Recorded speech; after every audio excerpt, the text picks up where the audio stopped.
عرض کیا گیا کسی کافر کی لڑکی ہے، یہودی کی لڑکی ہے، عیسائی کی لڑکی ہے، غیر مسلم کی لڑکی ہے، میدان جہاد سے گرفتار کر کے لائی گئی، قیدی لڑکی ہے، لڑنے آئی تھی، مارنے آئی تھی، اسلام کی دشمن ہے، دین کی دشمن ہے، قرآن کی دشمن ہے، مذہب کی دشمن ہے، خدا اور اس کے رسول کی دشمن ہے۔ اللہ تعالیٰ کے نبی حضرت محمد کریم صلی اللہ علیہ وسلم نے فرمایا او لوگو ٹھیک ہے، لڑکی کافر کی ہے، کفر کی حالت میں پلی ہے، کفر پھیلانے آئی ہے، کفر کو بچانے آئی ہے، اسلام کا مقابلہ کرنے آئی ہے، اسلام کو مٹانے کے لیے آئی ہے، پر اے میرے دیوانوں یہ تو بتاؤ۔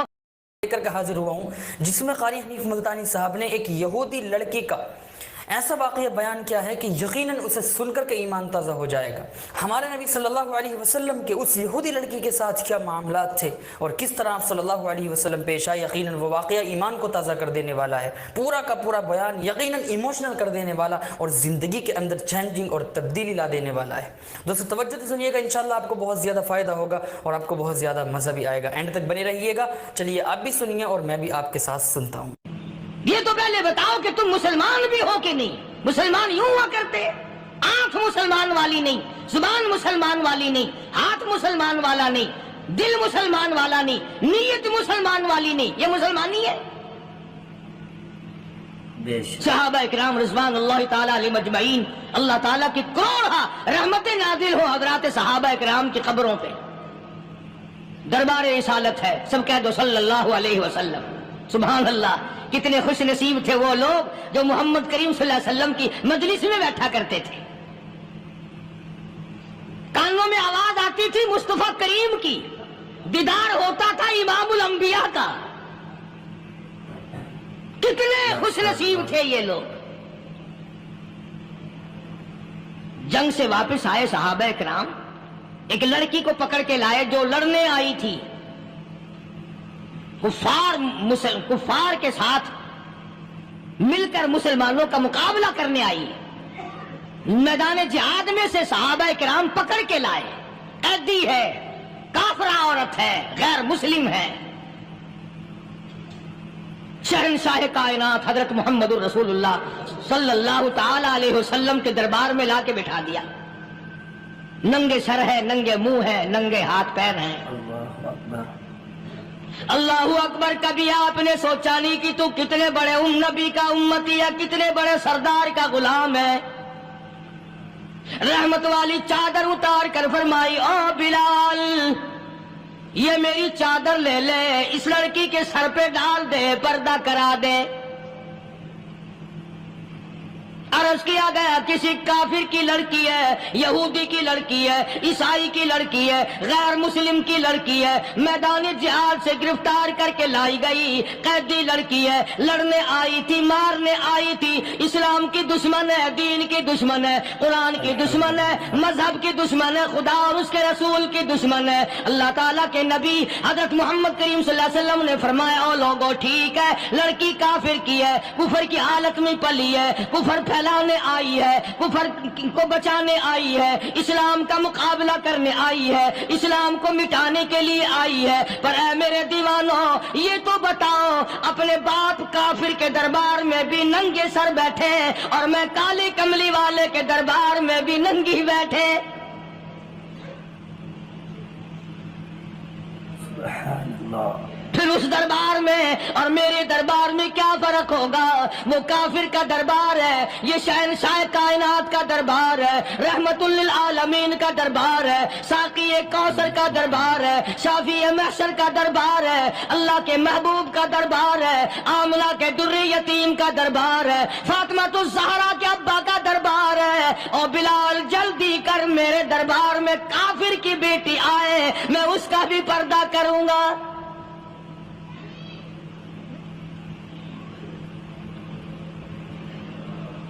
حضرت بلال رضی اللہ تعالی عنہ نے ذرا ایک اور لطیف سی بات ہے، تھوڑی سی باریک سی، اگر آپ سوچیں، لڑکی ہے تو کافرہ، لڑکی ہے تو بے دین، ہے تو اسلام کے دشمن۔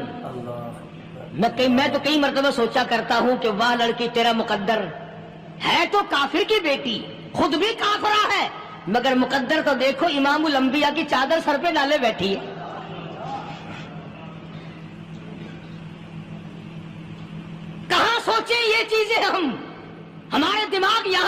رسائی کریں. میرا تو دل چاہتا اگر میں ہوتا اس کافر بیٹی کے ہی پاؤں دھو کر پی لیتا. تو ایڈی مقدروں والی, تو اینی خوش نصیب, ابھی ابھی قیدی بن کر آئی, ابھی ابھی ہاتھوں میں ہتکڑی تھی, اور ابھی ابھی سر پہ رحمت دو عالم کی رحمت والی چادر ہے. اور پھر آپ نے پوچھا اب تو کیا چاہتی ہے, کیا چاہتی ہے؟ اللہ اکبر. کہنے لگی میرے گھر پہنچا دو, میں اپنے گھر جانا چاہتی ہوں. دو نوجوان صحابہ کو بلایا, فرمایا کہ انسانی رشتے کا تقاضا ہے, لڑکی نے ہم سے پناہ مانگی اور اپنے گھر جانا چاہتی ہے, ہم نے اس کو معاف کر دیا, جاؤ گھر چھوڑاؤ. اب گھر پہنچانے کا مطلب یہ تو تھا نہیں کہ حسین گائی پہنچا دو, دولت گیٹ پہنچا دو, خدا جانے کتنی دور گھر ہوگا, لڑنے جو آئی تھی. یوں لکھا ہے علماء اکرام نے, ذرا توجہ کریں. اور سچی بات تو یہ ہے, اپنے دامن میں بھی ہاتھ مار کے دیکھو کہ ہم کیسے ہیں. محمد رسول اللہ صلی اللہ علیہ وسلم کے دو جوان دیوانے ساتھ ساتھ اس کے چلتے ہیں, ایک ادھر چل رہا ہے ایک ادھر چل رہا ہے. جنگل کا راستہ ہے, رات بھی راستے میں آئی ہے.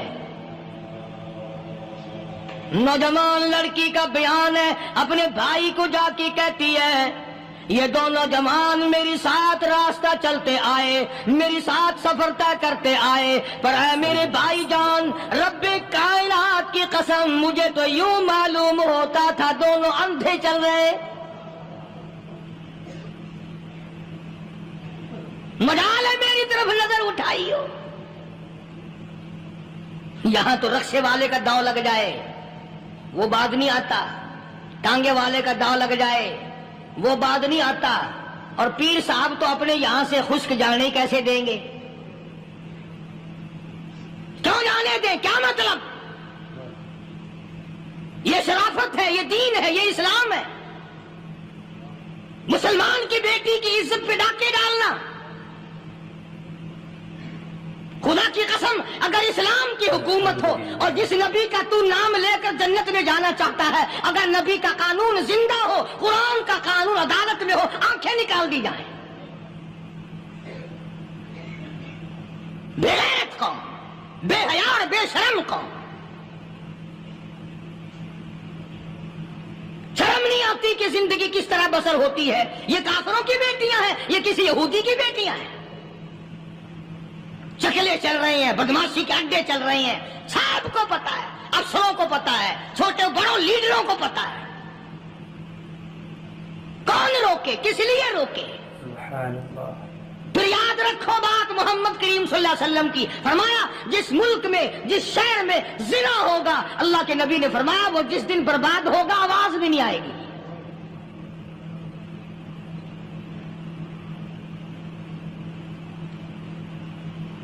مسلمانوں کے یہاں سے ہو کر دربار نبوت سے چل کر رحمت دو عالم صلی اللہ تعالی علیہ وسلم کی چادر اوڑھ کر لڑکی اپنے گھر پہنچی. بھائی نے پوچھا بتا مسلمانوں نے تیرے ساتھ کیا برتاؤ کیا؟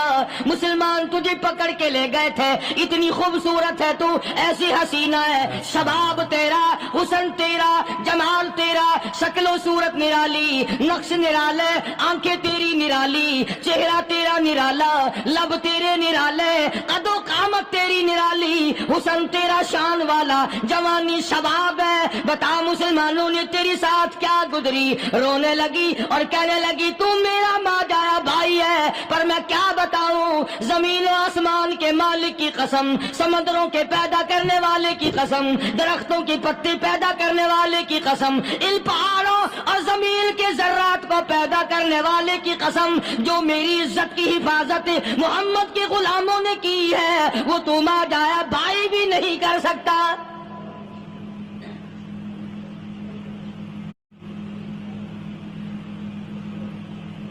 صداقت صداقت ہوتی ہے, حقیقت حقیقت ہوتی ہے, چھپتی تو نہیں. کاغذ کے پھولوں سے خوشبو کیسے آئے گی؟ پلاسٹک کے پھول گلاب کے بنا کر سرانے میں لگانے تو آسان ہے, مگر گلاب کی خوشبو نہیں تم لا سکتے. سبحان اللہ, سبحان اللہ. ارے وہ بھائی بھی تھا تو کافر، پھر بھی مقدروں والا نکلا۔ انہوں نے تو کفر چھوڑ دیا، اور ہم سے ریت نہیں چھوٹتی، رسمیں نہیں چھوٹتی، ہم سے شرک نہیں چھوٹتا، ہم سے بدعات نہیں چھوٹتی۔ بھائی کہتا ہے بہن کو، توجہ کرو، کبھی دنیا میں انصاف کی بات کرنے والے لوگ بھی زندہ تھے۔ کفر اسلام ایک اور چیز ہے، انصاف کی بات تو کہا کرتے تھے۔ بھائی کہنے لگا بہن سے کہ میری بہن، چادر تیرے سر پہ نبی کی، کالی کملی والے کی چادر تیرے سر پہ ہے، یہ اس کے دیوانے تجھے ساتھ لے کے آئے ہیں اور انہوں نے تیری عزت اور آبرو کی حفاظت کی ہے، تو یہ بتا کلمے سے خالی آئی؟ ایسے دربار سے خالی آ گئی؟ کھلانا لوٹ رہا وہاں تو خالی تو نہیں آ گئی؟ بہن کہنے لگی کہ ہاں خالی آئی ہوں، مطلب یہ کہ میں نے کلمہ نہیں پڑھا، ایمان قبول نہیں کیا، دین قبول نہیں کیا، اسلام اور اس کا مذہب میں نے قبول نہیں کیا۔ بھائی کہنے لگا تف ہے تجھ پر، تجھے ایسے دربار سے خالی اٹھتے شرم نہ آئی؟ اور دربار رسالت ہو خالی آ گئی؟ کیا بات کہی ہے عورت نے، سبحان اللہ، اللہ اکبر۔ کہنے لگی 2 وجہ سے میں نے کلمہ نہیں پڑھا، دل میرا چاہ رہا تھا، اندر میرا کہتا تھا کہ جب میرے سر پہ یہ چادر آئی، میرا تو دل چاہتا تھا کہ لپٹ جاؤں قدموں سے آقا کے۔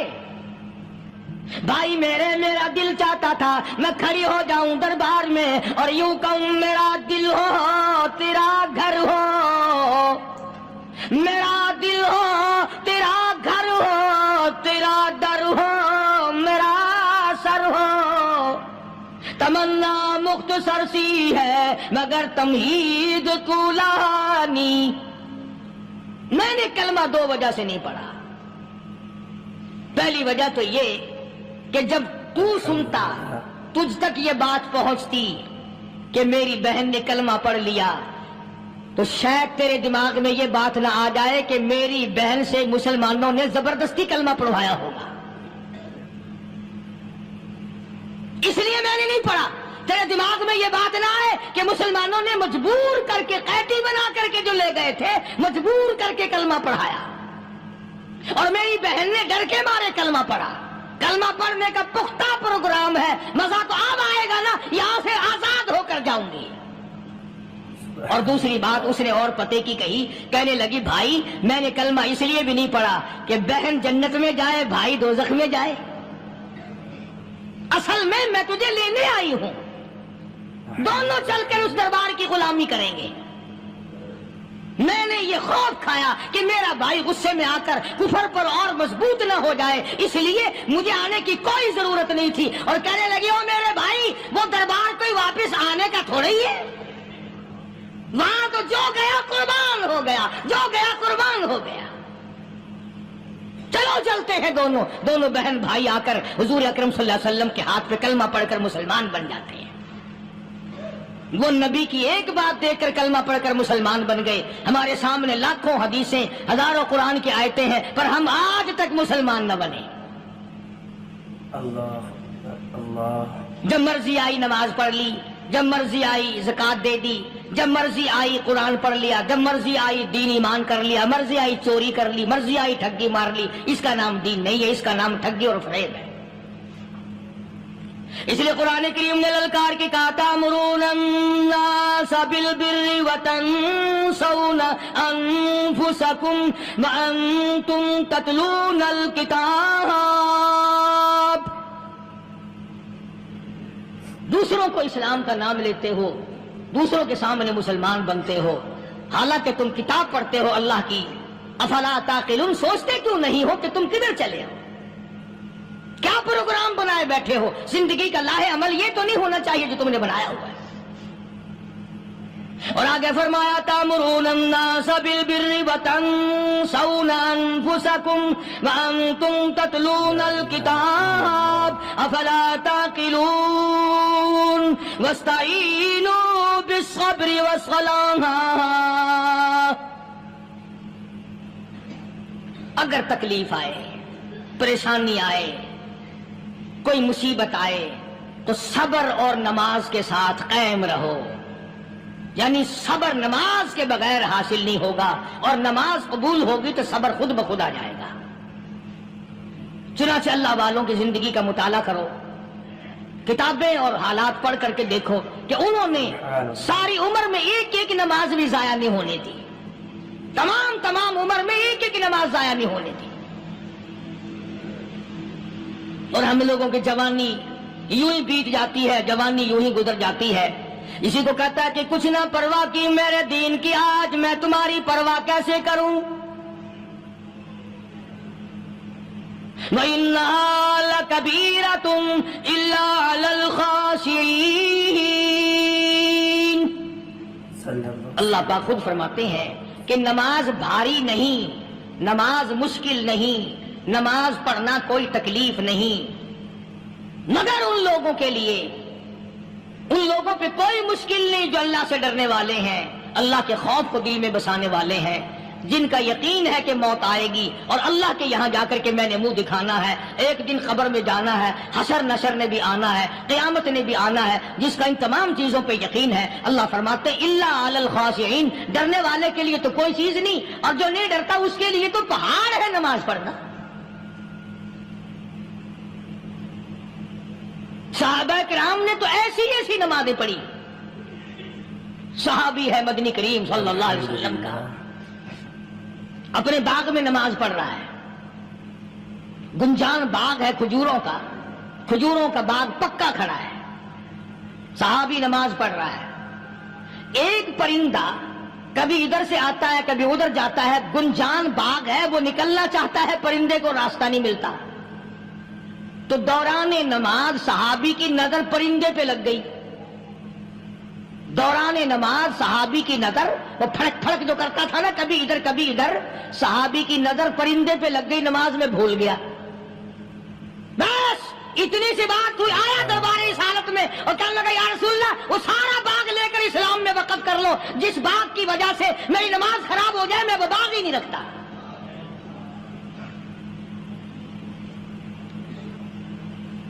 ہمارے یہاں بھی کوئی عظمت ہے نماز کی؟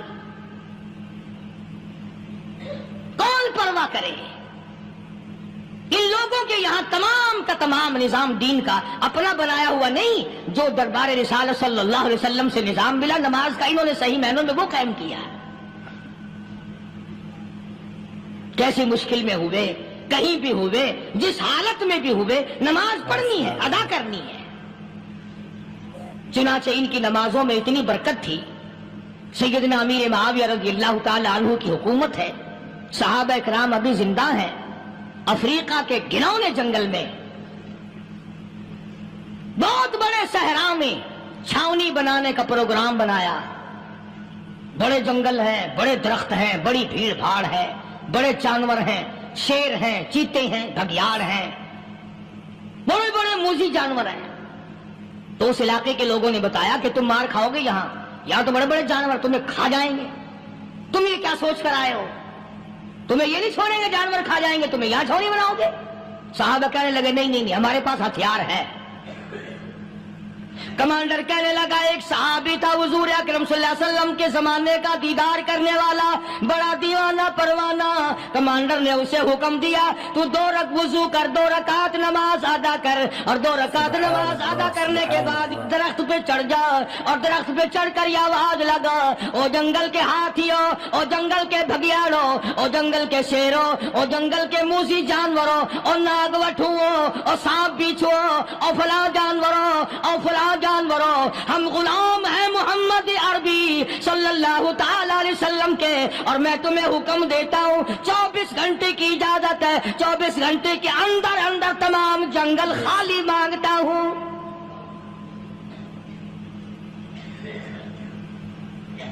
مارشلہ نافذ کر دیا حضور کے غلام نے، ہاتھیوں پہ، جانوروں پہ، چیتوں پہ، بھگیاڑوں پہ، شیروں پہ۔ اور اعلان کا رخ دیکھیں آپ، کہا کہ 24 گھنٹے کے بعد جو ملے گا اسے قتل کر دیا جائے گا۔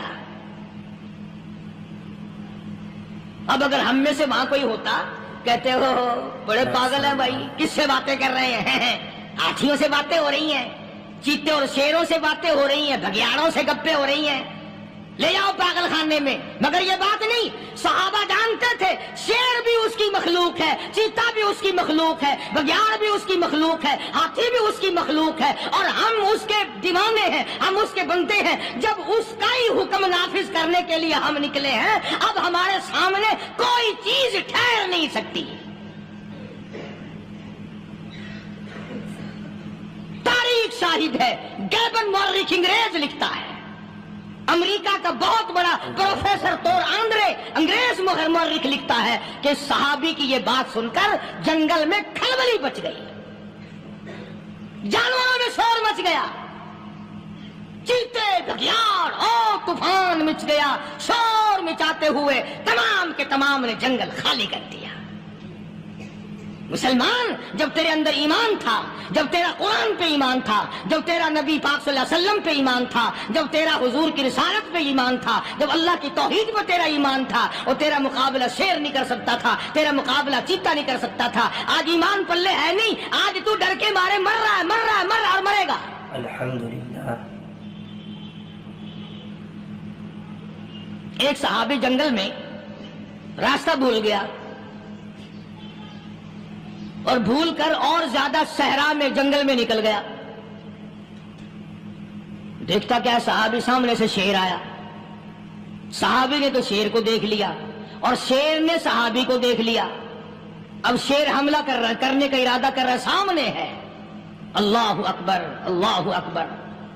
صحابی نے للکار کر آواز دی، اور جنگل کے شیر، او جنگل کے شیر، کیا تو ان آنکھوں کو چیرنے کا ارادہ کرتا ہے جو آنکھیں محمد کریم صلی اللہ علیہ وسلم کے چہرے انور کا دیدار کر چکی ہے؟ ان آنکھوں کو پھاڑے گا، اس چہرے کو پھاڑے گا جس نے حضور صلی اللہ علیہ وسلم کا ایک دفعہ نہیں بار بار دیدار کیا ہے. تاریخ شاہد ہے. شیر جھکا، صحابی کے قریب آیا، اور یوں لکھا کہ آگے بڑھ کر صحابی کے پاؤں چاٹنے لگا، پیر چاٹنے لگا، اور زبان حال سے یوں کہنے لگا اگر تو ان کا غلام ہے تو میں ان کے غلاموں کا غلام ہوں. یہ جو تمہیں کہتے پھرتے ہیں نا، غلام ہے رسول کے غلام ہے، غلام ہے رسول کے غلام ہے، شکل پہ دیکھنا 12 بجے ہوئے ملیں گے. بالکل جھوٹ. شکل نہیں غلاموں والی، اخلاق نہیں غلاموں والا، اعمال نہیں غلاموں والے، عقائد نہیں غلاموں والے، سیرت نہیں غلاموں والی، لباس نہیں غلاموں. اور غلام کائے کا؟ بازاروں میں پھرتے ہیں نا، جلوس نکالتے ہیں، غلام ہے رسول کے غلام ہے. اس گلی سے نکلے، آؤ یار بڑی اچھی فلم لگی، وہاں چلتے ہیں. اب غلام فلم میں جا رہے ہیں، اب غلام بدماشی کرنے چلے ہیں. تو صحابی نے جب آواز دی، شیر نے جھک کر صحابی کے پاؤں چاٹے، اور یوں لکھا مورخین نے کہ بظاہر یوں کہنے لگا کہ تو راستہ بھول گیا، دم ہلاتا ہوا چلا، صحابی کو راستے میں چھوڑ کے گیا. اور مورخین نے یہاں تک لکھا ہے کہ جب صحابی سے شیر واپس ہونے لگا تو بھڑبڑا رہا تھا، گویا صحابی کو اپنی طرف متوجہ کرتا تھا، اور اس کے بعد خوشامدانہ عاجزانہ پہلو سے یہ کہتا تھا کہ او جانے والے، جس کا تو دیدار کرے گا اس کو میرا بھی سلام کہنا، ان کی خدمت میں میرا بھی سلام عرض کرنا. کوئی ایک واقعہ نہیں ہے. مدینہ منورہ سے شام کے راستے میں شیر آ کر کے بیٹھ گیا، لوگوں کا راستہ بند ہو گیا. کوئی آدمی مدینے پاک میں واپس ہے. اللہ ہر مسلمان کو مدینے پاک کی زیارت نصیب فرمائے. ہاں مدینہ بڑی شے ہے. ہاں مدینہ نہ دیکھا تو کچھ بھی نہ دیکھا. ہاں الہی دکھلا دے مدینہ کیسی بستی ہے جہاں پر رات دن مولا تیری رحمت برستی ہے. وہ شہر نرالا، وہ گلیاں نرالی، وہ شاہراہیں نرالی، وہ گنبد خضرا نرالا. خدا کی قسم وہاں جو آسمان سے نور برستا ہے وہ بھی نرالا ہی ہے. کسی نے آ کر مدینے میں کہا کہ راستے میں شیر بیٹھا ہے، لوگوں کا راستہ روک رکھا ہے.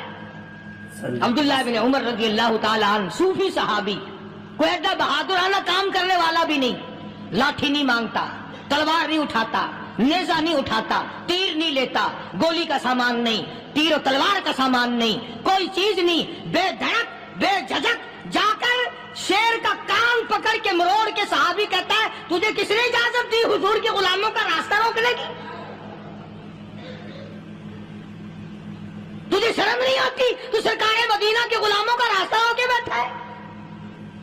تاریخ شاہد ہے، دم ہلاتا ہوا جنگل کو بھاگ گیا۔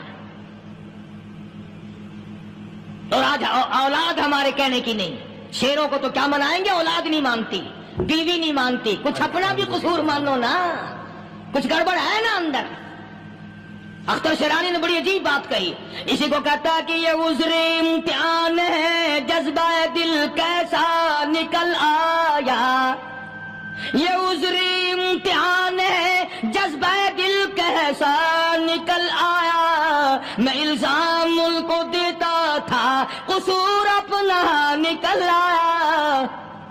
گریبان میں جا کر دیکھو، ٹٹول کر کے دیکھو، اپنی نیتوں کو ہاتھ مار کے دیکھو، اپنے عقیدے کو ٹٹول کے دیکھو، اپنے ایمان کو تلاش کر کے دیکھو، اپنی نظروں سے پوچھو، اپنی زبان سے پوچھو، اپنے پیٹ سے پوچھو، تیرے اندر کیسی روزی جا رہی ہے؟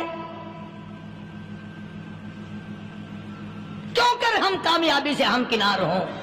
یہ خلقت پھر ہمارے لیے غیر کیوں نہ بنے؟ یہ سارا جہان ہمارا دشمن کیوں نہ بنے؟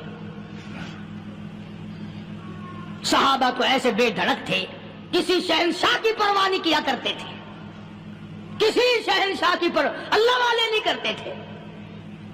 تم تو بڑے پیروں کو ماننے والوں، پر جو میں بات بتاؤں گا پیر کی وہ نہیں مانو گے۔ مجدد الفسانی سرہندی سب کہہ دو رحمت اللہ علیہ، نقشبندی خاندان کے سربراہ ہیں، بہت بڑے بزرگ ہیں، پکڑ کر کے لے گئے حکومت والے، بادشاہ کو سجدہ کرانا ہے، بادشاہ کو سجدہ کرانا ہے۔ وہ کائے کا سجدہ کرتے تھے؟ وہ کسی سے ڈرتے ہی نہیں تھے، اللہ والا کسی سے ڈرا ہی نہیں کرتا۔ تو یوں سنا کا انتظام کیا گیا کہ دربار کے قریب جا کر ایک دیوار بناؤ، اس میں ایک چھوٹی سا روشن دان دریچہ موری لگاؤ، جس میں سے جھک کر بندہ اندر داخل ہو، تاکہ ایک دفعہ جھک جائے صحیح، یہ پیر، یہ درویش، یہ قلندر، یہ ولی، یہ مولوی جو اکڑا ہوا ہے اسے جھکا لو جس طرح سے بھی ہو سکے۔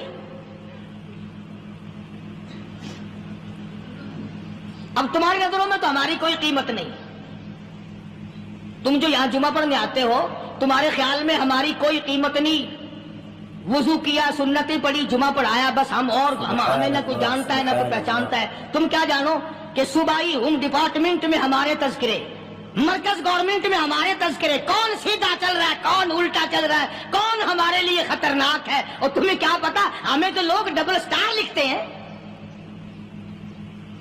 مجدد الفسانی سرہندی رحمت اللہ علیہ کے لیے کھڑکی بنائی گئی، جھک کر داخل ہوگا، اسی بہانے سے جھک جائے گا۔ مگر اللہ والوں کو عقل اللہ ہی عطا کرتا ہے۔ جب وہاں گئے نا، انہوں نے کہا جی اس میں سے داخل ہو کے اندر چلنا ہے۔ مجدد صاحب نے پہلے دونوں پیر داخل کیے، بجائے یوں جھک کر داخل ہونے کے یوں لمبے ہو کے داخل ہوئے، پیر اندر پہلے داخل کر لیے، یعنی اور بے ادبی کی کہ پیر پہلے لپیٹے، میرے پاؤں ہے تیرا سر ہے، لاؤ ملاقات کر۔ اللہ والا جھکا ہی نہیں۔ پر اس اللہ والے کو یہ پتا نہیں تھا کہ میں تو زندہ کے سامنے نہیں جھکتا، یہ مرووں کے سامنے جھکتے پھریں گے لوگ۔ انہیں یہ پتا نہیں تھا کہ یہ قبروں کی مٹی چاٹتے پھریں گے، یہ رات دن شرک کی لعنت میں گرفتار ہو کر کے مریں گے۔ لگے ہوئے ہیں میلے، بھر بھر کے خلقت جا رہی ہے، پھوڑے پھنسی کا علاج ہوگا، بیماریوں کا علاج ہوگا، پانی چشمے کا پی آؤ، پانی چشمے کا پی آؤ۔ مخدوم رشید کے علاقے کے سارے سال اس کھڈے میں لوگ بھاگتے ہیں، اور انشاءاللہ یہ اس مہینے میں جا کر وہ گو کا ملا ہوا تبرک پی کے آتے ہیں۔ بڑا بہترین تبرک ہے وہ۔ نوح علیہ السلام کی قوم نے کشتی پخانہ کر کر کے بھر دی تھی نا، حضرت نوح علیہ السلام اللہ کے حضور میں رو پڑے، فرمایا دیکھ میرے رب، تو نے حکم دیا، کہاں سے لکڑیاں لایا، چختے چیرے، تختوں کو جوڑا، اتنی محنت کی، میں نے کشتی بنائی اور ان ظالموں نے ہگ ہگ کے بھر دی۔ فرمایا میرے نو گھبرانا، اگر انہی سے نہ چٹوا دوں تو میری خدائی کیا ہوئی۔ گھبرانا، 950 سال مار کھانے والے پیغمبر میں تیرا ساتھی ہوں، تو کیوں گھبرایا؟ تو کانوں تک لبا لب پخانا کر کر کر کے بڑھتی، قوم میں بیماری پھیل گئی۔ الحمدللہ۔ جو عورت چلے کہاں چلی کہ نوح علیہ السلام نے کشتی میں پخانا کرنے چلی ہوں، جو بڈھا پرانا پیپا جائے بڑے میاں کہاں جا رہے ہو؟ کشتی میں پخانا کرنے چلا ہوں۔ اللہ میاں نے خارش کی بیماری بھیج دی، وہ چھوٹے بڑے امیر غریب جوان بوڑھے مرد اور پھرے آگا پیچھا کھجاتے ہوئے کسر کسر کسر کسر تنگ ہو گئے سارے۔ وہ ایک بڈھا بڑا خارش کا مارا ہوا تنگ بیمار بھی بعد نہ آیا، وہ کشتی کے کنارے پہ بیٹھ کے پخانا کرنے لگا نا، پیر پھسل گیا دھڑم اندر تبرک کے، اب وہ ساری جان لتھڑ گئی، سارا سن گیا۔ باہر آ کے پانی پونی سے صاف کیا، وہ جہاں جہاں گندگی لگی تھی نا وہ خارش ہی ختم ہو گئی۔ چڑھ گیا درخت پہ ٹہلنے لگا، آؤ خارش کی دوا مل گئی، بیماری کا علاج مل گیا، آؤ آؤ مفت۔ آ گئی دنیا بیماری میں، اور کیا چاہیے؟ بھاگی بھاگی خلق۔ انہوں نے کہا ہے، انہوں نے کہا بظاہر دیکھنے میں یہ گند ہے، یہ کھاج کی دوا ہے، من لو اٹھا کے۔ لب بھر بھر کے لوگ